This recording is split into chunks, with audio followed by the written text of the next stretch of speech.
do today is we have two guests, Samantha Rayner and Eben Muse, who are in the UK and Wales. It's important for Americans not to mix those two things up. And Lisa is gonna lead this because she's done a lot of talking and research with them. So I'll just introduce Lisa and you can start. And we're recording, obviously.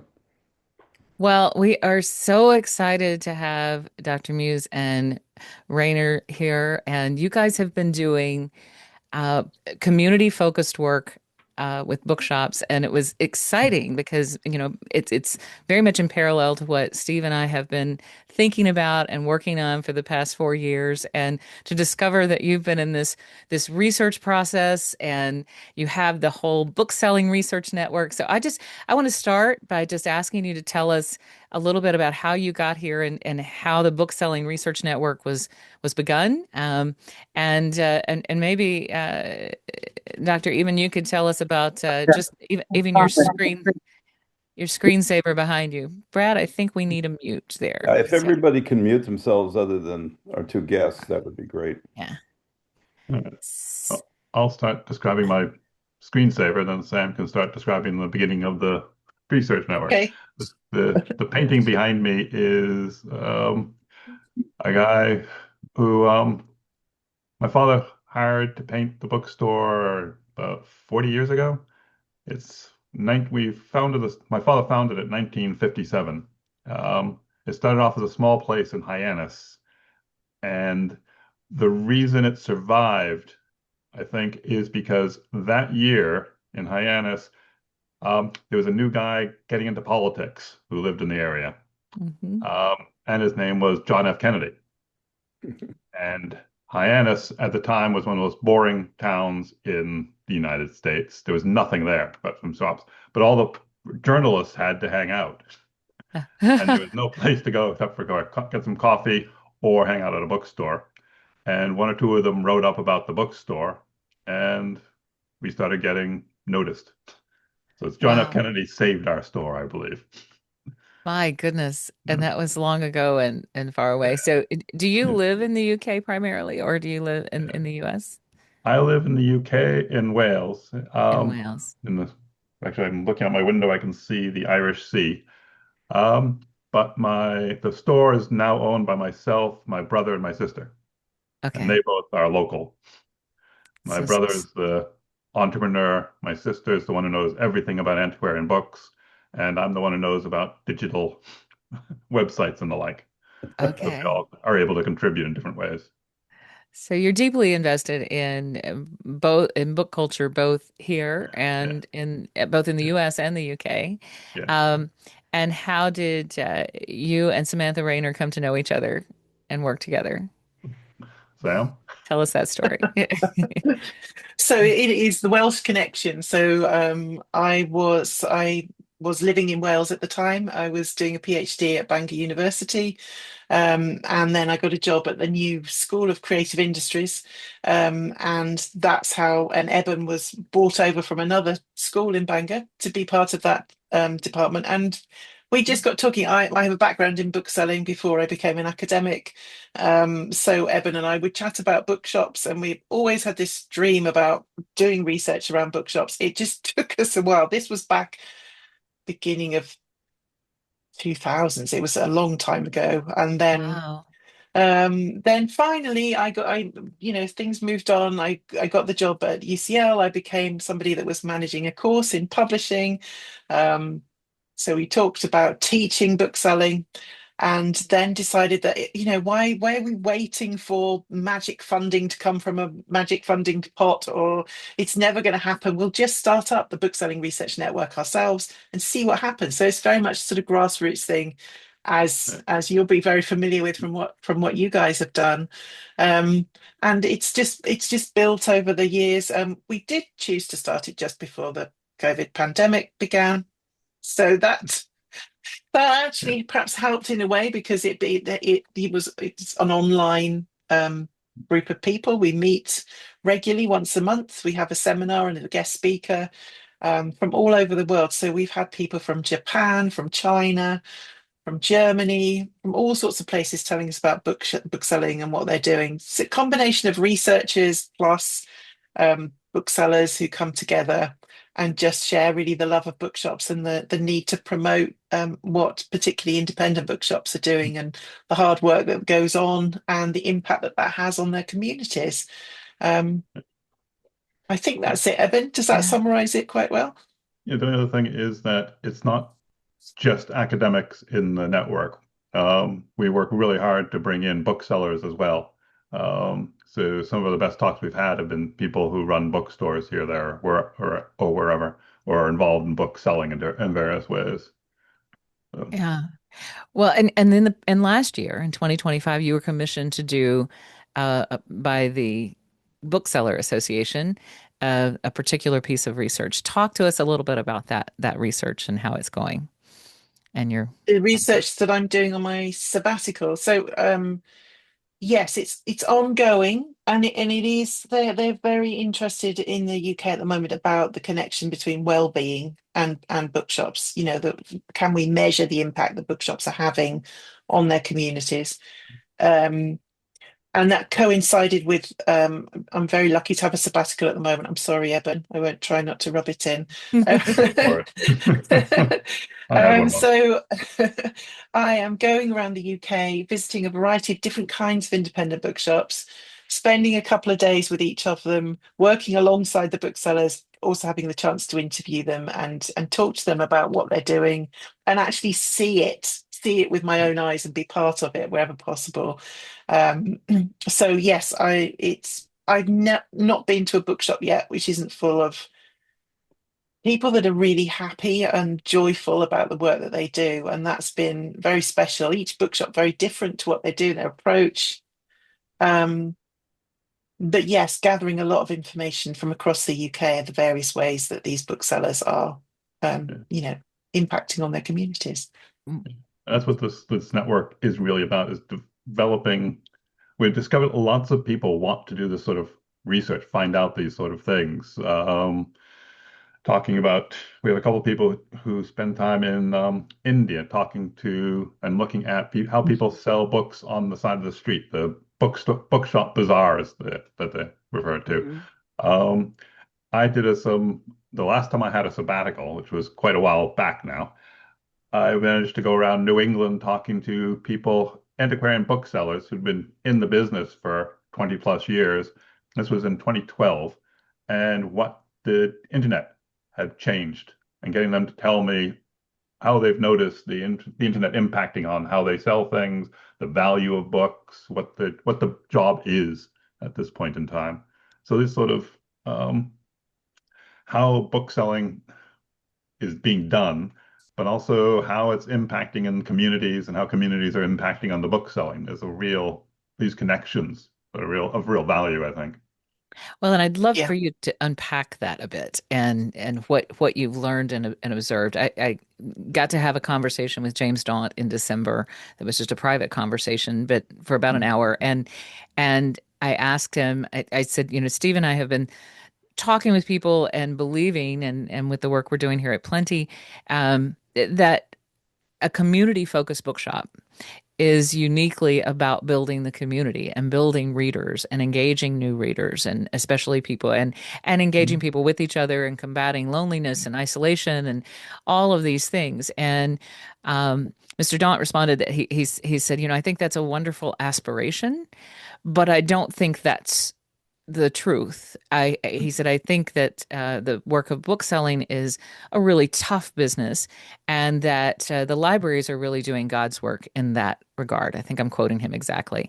And I thought, you haven't met Dr. Muse or Rayner, so So I want to put that there and say that mm, his perspective was, yes, we're inviting readers and really we're feeding the readers, and I said, I think there's a different piece of work that's being done where people are Mm. cultivating the readers as well as feeding the already readers, but cultivating new readers and cultivating community. And I'm curious as to what you've found, mhm. in answer to his thought. Yeah, well, I would say hold my beer here because, that instantly I can feel the body of people that I've spoken to behind me going, come on, Sam, let them have it. Um, I mean, I can't, I can't, I should have stats at ready, Lisa, and apologies, I haven't. But I think one of I can give you examples. So one of the main things that's come through all the bookshops consistently is, really being quite categorical about avoiding calling people customers, which perhaps is the difference between a James Daunt and the booksellers that I'm talking to. So these are the primary thing. And again, I was in a wonderful bookshop, you might have heard of it, called Mr. B's Emporium of Reading Delights. It's a famous bookshop that's in Bath. And Nick Bottomley, that has run that successfully for a number of years now, coming up to their 20th anniversary year this year. Um, he said the wonderful quote. He said, "This is not about it being a temple for books. This is about it being a playground for books." Mm, And that element, that the emphasis is not on Mm. people buying books, that they encourage people to come in and talk about books, is consistent across all of these independent bookshops, whether they're community run Yeah. explicitly or they're just independent. Yes, they have to make money, but they're doing it to create, as Nick said, a playground for books, I not love that. Yeah, not a Yeah. fabulous. transactional relationship with the people that come in. So, Eben, I don't know if you've got anything that you want to add to that. I'd expand on that a bit, actually. I was thinking of a conversation I had with a bookseller in New England, in Massachusetts. I won't mention his name. He'd been used bookselling for about 20 years. He's still doing it. And one of the things he said was, most booksellers go out of business. Most booksellers deserve to go out of business because they're not business people. They don't treat it as a business. It has to sustain itself. Um, and and that is the fundamental thing. How do you sustain it and sustain a business and do this idea of being a community-driven thing? And one of the things I've noticed, and one of the things that's really interested me, and because of my bookstore, is in the 70s, 60s, 70s, 80s, the bookstore was really successful. People were there all the time. People were doing really well selling books. And the town, Yarmouthport, was also the place Ed Gorey lived. Kurt Vonnegut lived out nearby. There were a big artistic community. People were interested in literature, and that the bookstore was part of that community. When those people moved on or passed away, the community changed dramatically, and the bookstore had started having more trouble. It wasn't succeeding as well because the community and the bookstore they work together. They have to integrate in various ways. And a successful bookstore can build a community, and the successful community helps build the bookstore. Again, a woman running a store, there, she'd been running this place for about 15, 20 years, and a rumor went around that it was going to close. So all of a sudden, a bunch of people, locals, came by. They had never been to the store before. And they came by and begged her not to close because their property values would go down. The value of the store to the community is in all sorts of really fundamental ways. It- Um, it- that's one of the things that the Harvard Business School, Ryan Raffaelli, had studied yeah. in his piece, and we talked back in 2021 or 20, whenever he was writing that, about the idea of the economic lift that comes uniquely. What has your research told you? Have you been able to add to that body of research that substantiates that claim that having a bookshop elevates related retail at a level that's more than other retailers? This is the project bid that we put together last year. Okay, yeah. And it was not funded yet. Okay, but But it is But that's your something. intent is to. Yeah, yeah. it is. Our UK Booksellers Association has also separately commissioned a report that came out a Hmm. couple of years ago, which has been able to demonstrate this, what they call the halo effect of having Yeah. a bookshop on your high street. So there is existing research that Yeah. has captured some statistics around that. Do And you next do you week, have the halo Howard effect Davies on? is coming to talk, isn't he? To, Yes. yeah, put So out a little thing for the Bookselling Research Network. Howard Davis has just finished doing the research on communities and bookstores around the United Kingdom. He did a study of the England, Scotland, Northern Ireland, and he's just finished one on Wales. And he's going to be talking to our group next week about what he's discovered and all that. But those reports are all available for the UK, are available on the BA website, I believe. Okay. Lisa, you know what's interesting about Dawn telling you that libraries are really where community or literacy take place and not bookstores is I've spent a lot of time in London and a lot of time at particularly the Marylebone store of Daunt's, which is amazing. It's just flooded with people. But the truth is, it's like a hallway with like a train station. People are most of the books that they sell are for travelers, and they're people just walking through and leaving. You can't hang out. There's no community there. And so Don, who was I was a big fan of until I heard what he told you, it is actually being honest that that's why he got hired to run Waterstone and Barnes and Noble all at the same time. Is he's in the business of selling books, not getting people to read, not getting people to hang out and be part of a community. Well, I think, Steve, you and I have observed that there are at least three different types of bookshops or bookshop intents. And the projects I've worked with have said there's a book centric bookshop that is like, I'm going to make my money by selling books. I'm here for the books. And the community centric bookshop, which is like, I'm going to build the community and I'm going to do it through books and through reading and reading community. And then there's what we see a lot, the advocacy bookshop, which is like exists for a specific purpose or people. And I want to lift these voices. I want to really isolate this issue. And we see all three. And so I think what Daunt is saying is not wrong for the books, the book centric bookshop. He's doing a good job of selling books to people who buy books. But I think he is not necessarily aware that there is this huge bit of work that's being done by advocacy and community focused bookshops. And that sounds like what you're seeing. Yeah, but Yeah. don't you think he also is going? I'm curious whether Samantha and even agree, but he's going up against Amazon, which is not what bookstores should be doing. Well, look back at the last 50, 60 years of book selling. Again, because I grew up in a bookstore, I remember the 60s and 70s when the mall bookstores came in, the Paperback Booksmith and all that, which Mm-hmm. was a place where you could go and there were tons and tons of books stacked high on the shelves and no personality of the place, but just tons of books. And I wasn't allowed to go because they were going to destroy independent bookstores.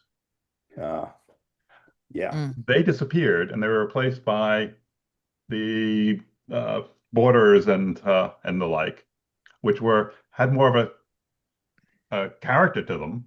But again, you went there because there were tons of books. You found every book you wanted there. And again, I know this is true because I didn't tell my parents that I'd been there, but I went. I wasn't allowed to go because they were going to destroy independent bookstores. They Yeah. disappeared. We've been Interesting. they've been told over and over again that these massive places that supply massive numbers of books are going to destroy the independent bookstore. And clearly, and Amazon came along and destroyed all those because nobody provides more books than the internet, basically, because you can find everything Mhm. there. Yeah. But the bookstores, the independent stores, are providing something that is desirable, that is of value, So and let's it's talk not about massive. yeah, let's talk about what you've seen. Let's talk specifics about some of the things that you've witnessed as some of those value propositions that bookshops are bringing, in addition to the economic lift or the halo effect. What else are we seeing bookshops do? So I can give you a few examples. So one of very special bookshop that I went to is one called Fold, Folde, which is in a Shaftesbury in Dorset. So it's in relatively small market town. But Amber and Karen, who run that bookshop, have a very clear vision. They wanted to make it about the impact that nature has on people. So it is a specialist bookshop, but they've melded together the books that they sell with local crafts, and so local artists have their artwork in there, and they've just expanded. And they are, when I went, it's a small town, So they have a relationship with many of the local businesses. It's a cross-pollination effect throughout that town. There is another bookshop called the Kitchen Table, which specializes in cookery bookshops, and there's space for everybody because it's mutually beneficial. They hold events in the local hotel. Um, and Amber's quote that I've got here in front of me, she said, "We hold a space for people for whatever they need." Um, it is rooted deeply in what their community wants, and they respond to that as well as holding their very tight kind of mission statement in terms of what they want to focus on. So that's one example. Then you go to a big city like Manchester and a bookshop like the House of Books and Friends, which is a community run, community interest bookshop, which has a different funding kind of model behind it. It's actually backed by a foundation with a legal company, a very big legal company that runs that called Gunnar Cook. Um, they have a cafe inside. They are in the middle of the city. So the people that come in are from a variety of different backgrounds. But again, Naomi, who runs that, it's all about their mission to outreach to the community. So, they will give people free cups of coffee if people can't afford to buy it. They have a book swap token where you can buy a token for a book that they can then give to somebody who can't maybe afford to have that book. They will hold workshops and all sorts of things in the space that they have. So it is, again, it's about holding that space for whatever their community Mhm. needs. And then this week I've been to a small town in rural Norfolk, called Kett's Books, which is an entirely community-run bookshop. They raised the money to buy the building the bookshop is in, and they're in an exciting phase of their journey where they have plans to kind of expand. But that is run by volunteers from the local area. Everybody has their own task. It's phenomenally well run, as you can. It takes some organization to Sure. coordinate what everyone's inputting.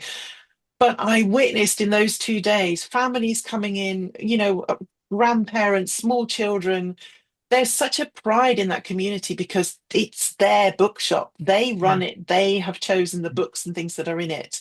Um, so it's just amazing the different models that exist, but have responded to the needs of their own different communities. And they're just three examples that I can share with you. Well, and you're hearing those examples and seeing them, and it feels like the evidence is self-evident, if you will. I mean that it's there. Are there, how do they measure impact? How do we, what would be from a juried, review or, a journal paper or something that you would write? What would you provide as evidence that these facing bookshops are in fact impacting their community? I That's a think tough in terms question. of yes, it's a tough question. I think from the feedback that they get, I mean, there is evidence. You can go online and look at their social media accounts, just as a simple kind of yardstick in terms of how people respond to their posts. I think the three examples that I've given you, Fold has just doubled inside, expanded. House of Books and Friends is planning to roll out this model across. The idea is hopefully wherever there is a Gunner Cook law firm, they will have Yeah. a bookshop, a community bookshop, which would be amazing, right? Oh my word, I love Um, that. Yeah. and even Ketts, they were in a tiny space, and now they're in an amazing double fronted building. Like I say, that they have raised the money and built and bought themselves. So I think in terms of just physical, you can see it, you can see how the impact that it's had because Yeah. none of these places would be where they are today if they hadn't been a success. Well, Um, in my own research, we have Franklin Fixtures, which has been dedicated for 51 years to making shelves for bookshops. So over 16,000 bookshop projects. And so what I was looking at with Ryan Raffaelli from Harvard was we can see when these bookshops have expanded. We can see when Yeah. they've added physical shelves. We yeah, can see paths over 35 years. We can see and I'm looking for Right. more. I'm looking for other evidence and other metrics, but it's kind of interesting that it comes back in some ways to some physical changes as a sign or a piece of evidence that there is a community engagement. Eben, do you have a I comment would about this? Yeah. I would argue that looking at the those house values, the property values, and the success of the area where you are at is there. when looking where bookstores are located, is there an impact on the value that people are putting on Ooh, the houses and on the communities? Our high in the yeah. UK, they call them high streets, the place where the commerce happens on a particular street in most towns, that sort of thing. And is the high street success? Is the Our bookstores showing up where high streets are successful? Is Yeah. this something that's turning up in a regular? And then that's suggesting very strongly that they're having an impact, definitely. You know, But it's we not just the we economics of it. I mean, one it's of the other things interesting.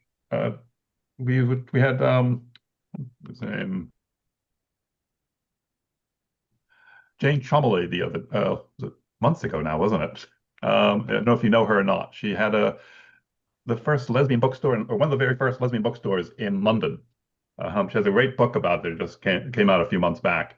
Um, and it was the three of them just put it together and ran it, starting off with a very much, we're just going to volunteer each other's work and we'll all be. But they developed a store that lasted decades that provided a real value to a particular group of people. There's a Somebody else came up with a concept of the what was it? Cultural interaction space, which is a way of looking at what a successful bookstore is. They are cultural interaction. One of the elements of that thing are the customers, and another Hmm. is the person selling the stuff. Yeah. Um, it is a way of being measured and the value of to particular communities. I mean, we've all been to bookstores where you walk in and you realize that you don't belong there because you're not a communist or you're not lesbian or you're not a white guy or whatever it happens to be. And these bookstores are designed for audiences that serve purposes, community purposes, and they're absolutely there. Well, Also, that's one of we the get even we get asked a lot, Lisa and I, and we've taught some courses and things about sustainability because foremost in booksellers' minds is always how am I going to make it through the week? How am I going to make it through the year? Yeah. And the what you guys are both, you and Samantha are both talking about is connecting community to economic success, which can be measured by a bookstore getting bigger, and there Yeah. are other ways to measure it. For instance, Kepler's down in Palo Alto, south of me, um, Mm. it's just got much more traffic and interest and publicity, and it's hard to say. And therefore, they're making more money. They're paying a living Yeah. wage to their staff, which Yeah. is their mission. Yeah.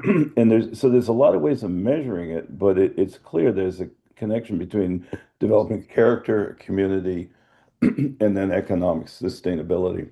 Mm.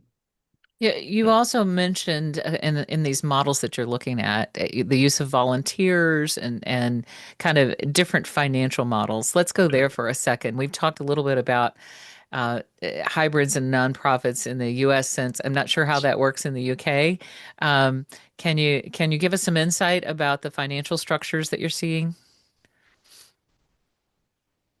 So, Not specifics. I mean, just that there are different models. I know when I was talking to Tracy, who who manages the Ket's bookshop in Wyndham this week. They still have directors. They have to report. They have to, the financial side of things is important, but they do measure success in lots of different ways. And perhaps that's going to be the next stage of this research, is to sort of drill down a bit and see whether we can find out some more statistics. But Are, they are, still have to cover. Sorry, go on, Lisa. are they funded by, are they covering their things through the sale of books? Or are they also getting donations or grants or other kinds of supplemental funds for the work? They apply for funding, and they have got some council and government funding that has helped yeah. them in the past. Yeah. Okay. But they also run sort of subscription services and things like that that help to boost, the certain money that's Yeah. coming Yeah. in, because they do have 4 members of staff that they pay salaries, and then the Mm. team of volunteers that sort of augments that in terms of being able to run the things that they have. Um, so Mm. the thing that it's interesting is how you measure that impact on people in terms of just I've collected so many anecdotes from people that have told me what it means to them to have Yeah, that bookshop or to have that connection yeah, with that bookseller. And yeah. I that's mean, what I think we need to be able to do is create a report that captures that. So I mean, it's easy. It's not easy, but yes, you can see the physical impact in terms of all these things, and you can create stats and look at financial reports. But actually, what I'm discovering is the thing that it's hard for us to capture is this impact on individuals, and it's sometimes these stories are really moving, and um, yeah, I'm really interested, Sam, because you're coming to Wales soon, I am. which is a very different dynamic for bookselling than anywhere Yes, else in the United Kingdom. The yes, Wales has is independent from the other nations in the United Kingdom, but it has its own language and its own history, and that history is very opposed to domination by England. But we're also overrun by the English immigrants to Wales. Or, That's our immigration issue. Um, but bookselling has been one of the ways that the language has survived. And bookstores, where there are very particular sets of bookstores which only sell Welsh language books. And they get a certain amount of funding from the Welsh government to support that. But is also, they have been those bookstores have been the center for political devolution. Um, from the Welsh Language Act came out because people running these bookstores set up protest movements. mm, Uh, so there's been a direct link between the book selling, these bookstores, and this culture, which has been at risk for quite a while now, but is hopefully making its a comeback now. And I should say, I'm a Welsh speaker. When I'm not at work, I'm speaking Welsh. When I'm in the community, I'm speaking Welsh. That is the language, and it's partly because of these bookstores. I'm My looking on wife, my I'm looking on my shelf. I just finished the Welsh 100, a Welsh 100 by Mark oh, yeah. Stingle, who did a translation and a deep dive into Welsh culture, and I'm Oh, yeah. it's a really interesting. And what a great story about how because our premise, Stephen, that is that bookshops have been impacting society Yeah, yeah. for a This is very, very long time, yeah, yeah, and so that's a great example about preservation of language and which is the center of culture in many respects. Can you yeah. think of other ways that bookshops that you've seen that bookshops have shaped the society that they're in as you've been doing the research that like the one you just mentioned, Eben? The preservation of culture, the Mm. other things. Are there other ways that's Well, showing up? again, to go back to the bookstores, which are very focused on particular cultural or social issues, the gay and lesbian bookstores, Gay NY, for instance, um, is doing the same thing for gender politics as the Welsh bookstores are doing for the language. They are centers of hope and growth and development for those particular issues. Communist communist bookstores have always been the same. The radical bookstore group, they call themselves, yeah, yeah, who yeah, came and spoke with us. They're very interested in radical mhm, bookstores and how they have shaped communities Yeah. and shaped the politics and the ideas that are going out there. How is reading in the UK? I mean, how's the state of reading? Are we fighting a post-literate society, or are we, is reading alive and well, or is it something we need to, the social, the phone, the social media, the digital distraction, is that a thing in the UK as it is in the Oh yeah. US or? definitely a thing. It's Yeah. very in the news at the moment. We have the UK as the government has is supporting the National Year of Reading. So we have a National Year of Reading going on at the moment. And in the news at the moment is the discussions with the government about, new laws coming in to maybe ban under 16s from having access to social media. So it's a hot topic at the moment. It's also World Book Day coming up on March the 5th. So when I was in the bookshop this week, there is a sort of a UK-wide campaign where children of school age get a voucher and they can come into a bookshop and they can pick up a special World Book Day I love that. book with their Yeah. voucher, and they were coming in their streams this week, let me tell you, to get their free, all that excitement. So I think there is an acknowledgement that we do need to do more to encourage Yeah. kids to read and to read more. But there's certainly a lot of activity going on here at the moment in trying to make that happen. Well, and I'm it going to shout sounds out like, for Wales again. yeah, We have okay. the biggest celebration in Wales is the National Eisteddfod.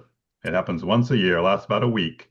Everybody in Wales goes to it for a day or 2 days or 3 days, and it's competitions, music and the like. The the main prize is for the best poem. It's Oh, the national prize is for the best long, lengthy poem. The second best is for the best novel. okay. And this is the national award that everyone gets excited about. Wow. So, So th yeah. that suggests that book culture is alive and well in Wales, but the Mhm. meaning the reading the year of reading in the UK suggests that there's some that they're seeing it imperiled. And do you find the community focused bookshop, these advocacy bookshops, focused on connecting readers and connecting readers with their books, helping them match? How do you see that happening? So, Yeah, there's a lot that's going on. So I know Kent's working with their local schools, very much trying to figure out more ways of bringing children to books without them actually being in the bookshop. So there is somebody that does a lot of outreach work and takes pop-up collections out to the schools, and they're trying to figure out what they're going to do this year for the National Year of Reading. When I was at Mr. B's, they have s- the the passion that's there with their booksellers, and I think of all the bookshops, they really lean into this personalized um, experience. So their booksellers are encouraged to strike up conversations with people in the bookshop and tell them about what they're reading. So the expertise of their booksellers is lent on, and they have hundreds of subscriptions. It's a personalized subscription there. So, ooh, and it's not, okay.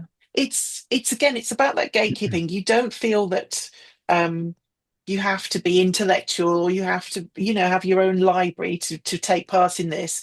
It's for everybody to come in and say, well, actually, I might be interested in this, what can you tell me? And for those booksellers to give them a kind of a menu of choices. So I think there are all kinds of ways that they're trying to make it more accessible for people to see what's exciting about the books that are out there. I mean, I've learned so much more in these past few months about new titles. I can't tell you, my to be read pile is now so huge because everywhere I go, somebody hand sells me something new that I would not have come across.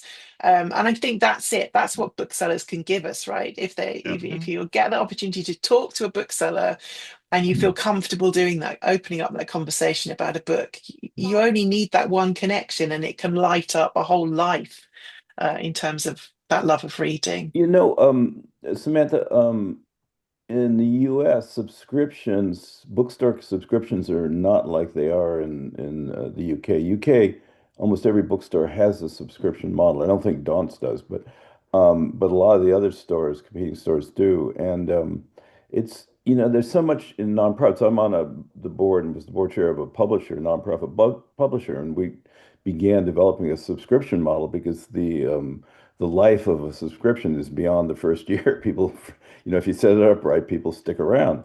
And I'm surprised that in the US that model hasn't, Lisa, you and I haven't talked much about that, but that I know one bookstore on a high street in London that I think they had five different subscription models depending on your interests. And I'm curious why we haven't done that in the US more because it really does help. Well, I do think most bookshops these days are looking at a subscription model of some kind, and but I'm also curious because we haven't talked about it a lot. Yeah, I mean, Y- I'm sorry to interrupt you, yeah, Lisa, but I mean yeah, subscription where you get a book a quarter, yeah, not yeah. Like not a newsletter subscription no, like no, a book a quarter. yeah. Like Plenty has three, four. five Hmm. subscription programs, one for kids, one that's called by the page, one that's, but you said bespoke subscription, which is like every individual has an individualized subscription. How in the world do they do that? Can you unpack that? That's fun. Yeah. It really is, and I didn't quite appreciate. I mean, it's very labor intensive, obviously, because you need to have that breadth. But yeah, for Mr. Bees, you can you fill out a questionnaire and you say what you have read, what you like to read, what you might be open to trying, and then they match you with a particular bookseller within the team who they think is best suited to those needs, and then that's how it works. So you do get your own personal book selling connection. Yeah. And And so they've got somebody in the shop who manages this is, this is Eben's subscription program, yeah, and yeah, we're gonna match him up with this book this month because we know his interest and we really think this is going to be. So it's yeah, better than an algorithm, but it's rooted in really knowing your people. I Samantha, absolutely. How many subscriptions do you think that bookstore has, customized subscriptions? Literally hundreds. I mean, I don't think I'm misremembering, Wow. but the one guy that I was speaking to has 500 personal subscriptions that he manages just on his own. And Personal that's, I subscriptions. know, Oh my but word. it's hundreds. And if You you have think they have a blown my team of mind. sort of 20 plus, obviously I you love build it. up that experience, but I love it. it's Yeah. a different way of looking at. I mean, obviously the bookshop itself is very successful. You sell books the way, bookshops sell books. Yeah. But I found that subscription model really interesting, how they've kind of blown it into something that is huge, but also gives the booksellers, there's such pride there. I would s- It's not openly competitive, but it's sort of like, well, you must speak to Tom because he's got X hundred and Well, Katie's got this. that's what It's I'm thinking is that I'm thinking of our booksellers at Plenty, and we have 17 total that work at some in some capacity. And I'm thinking if each person kind of contributed to the personal subscriptions for people they've more or less adopted, that tend to come in when they're working or something that and so they're personalizing subscriptions for 25 or 50 people, it would give your bookseller a real connection with a portion of the yeah, community and yeah, ensure book sales. Yeah. I yeah. mean, Don't you think that it's really important that the subscription delivery is at the bookstore rather than by mail, which some people are doing it by mail, which doesn't generate any foot traffic, but that if you Samantha, are most of them, you go and pick up your book on a quarterly or monthly basis? I or do they think you arrive can at home? do either. Yeah, but I Okay. think don't forget in the UK our sense of how far it is to travel is probably very different to yours in the US. Uh, So I think Mr. B's is an example of one of those independent bookshops over here that's really created such a brand that is loved beyond their own local Bath Yeah, yeah, community. So yeah. subscription is a way again of being part of something even Yeah. if you're not yeah. local. And that Uh, seems to be very important. I think I want a Mr. B's subscription, You I really mean, do, Lisa. it's sort of like I feel like I would feel very special if Mr. B's from Yeah. England was sending me a book a month, that would be a lovely thing. That's such fun. I wanted to circle back also since we're talking about how things work, the voucher system that you mentioned. Mhm. Who's paying for those vouchers and how Bradley asked, how do those vouchers get funded and do those funds hit the bookshop or do they just go to the schools and the students or how does it work?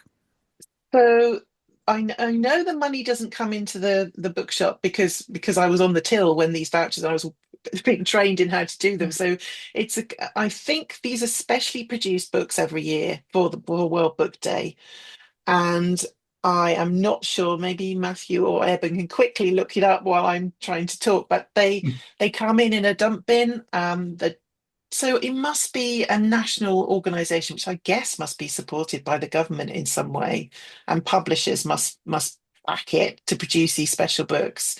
Um, and then yeah, they come in with their token and they bring that to the counter with the book, and the token gets dinged through the till, but it doesn't you Okay. then throw the token away. So you don't have to So collect the it's not tokens. It's exactly a Yeah. book sale that of that particular no, book, but no, it gets them into the shop and it creates a touch point for absolutely. Yeah. everybody. Okay. And obviously, there were a lot of extra books being sold Yeah. alongside the families coming in with their vouchers to get their free books. So, Yeah.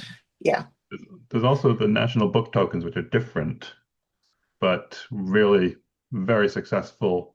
I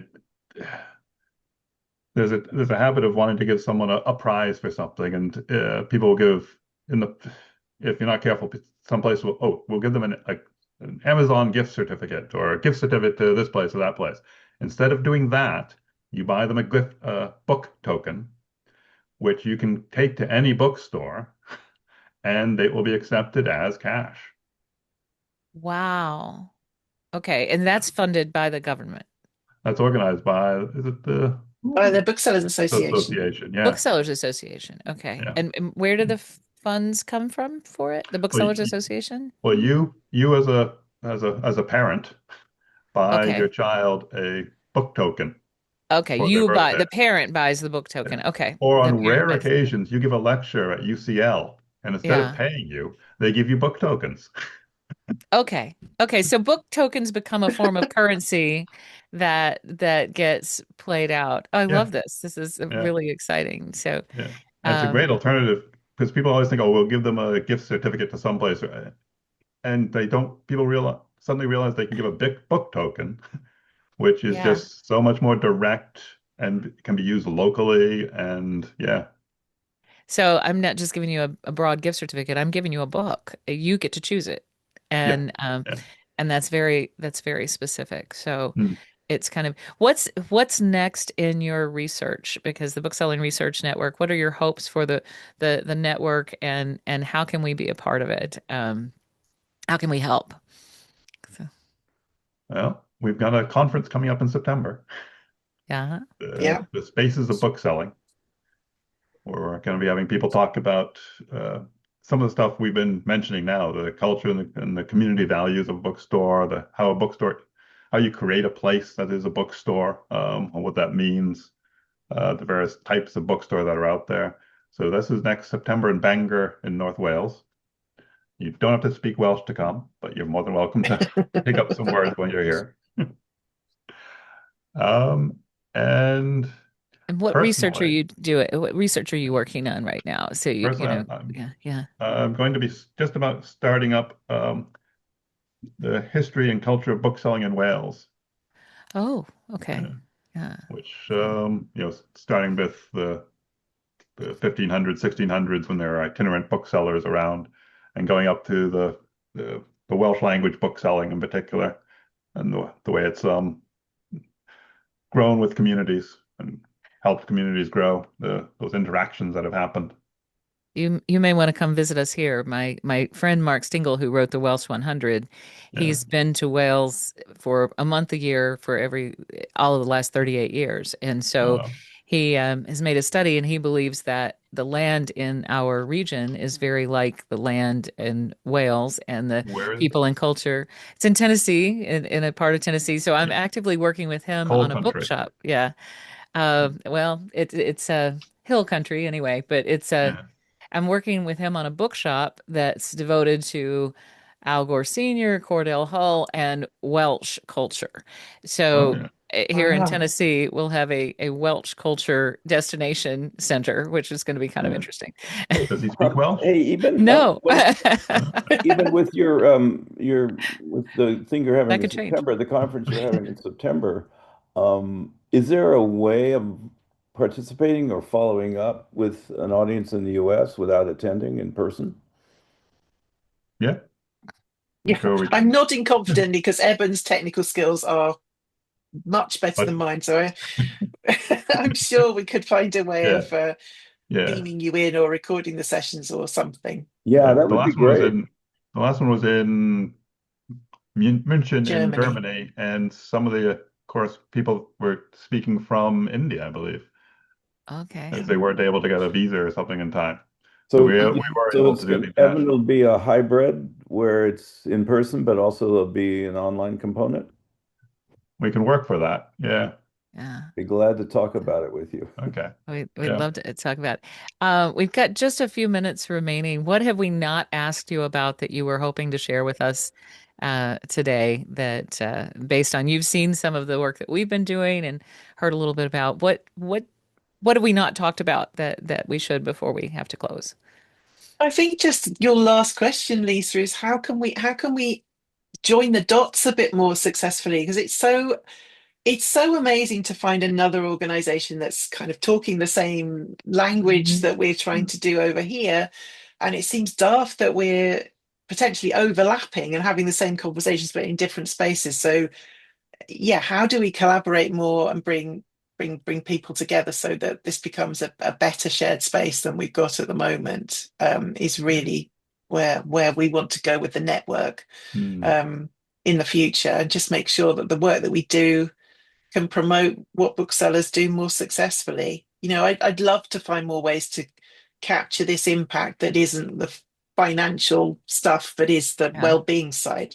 Um, and whether that's through just capturing booksellers' experiences and the experiences of those that come in these bookshops somehow. I don't think we've got an answer to that at the moment, how we do that successfully, but maybe together we Yeah. can find ways of doing Yeah. that. Yeah.